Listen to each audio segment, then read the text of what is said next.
Hi, I'm Dr. Joel Cherdak. One of the questions we're often asked when we're consulting with a potential stem cell therapy patient is whether or not the best choice for them is going to be to use their own stem cells or to use donor umbilical cord stem cells. Typically, we like to recommend for most patients that they use their own stem cells, the reason being that your body recognizes these cells and they have a long-lasting healing effect.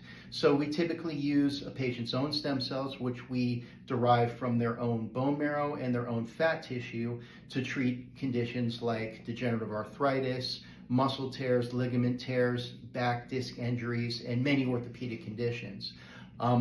We recommend umbilical cord stem cells when we're treating systemic diseases like multiple sclerosis and Parkinson's and other neurodegenerative diseases.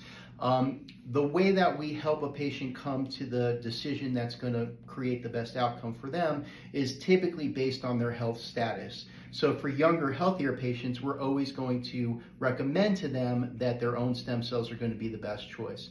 Now, as we age and get older, our stem cells aren't working as well as they did when we're younger. So as a general rule for patients over 60 years old, we typically recommend that they use either umbilical cord stem cells or a combination of umbilical cord stem cells and their own stem cells. Again, a lot of this decision making is based upon the patient's health status. So a really healthy, active 70-year-old person, we may recommend their own stem cells because they're in great health, whereas if we have a 50-year-old who has multiple chronic diseases, we may recommend to them that they use umbilical cord stem cells.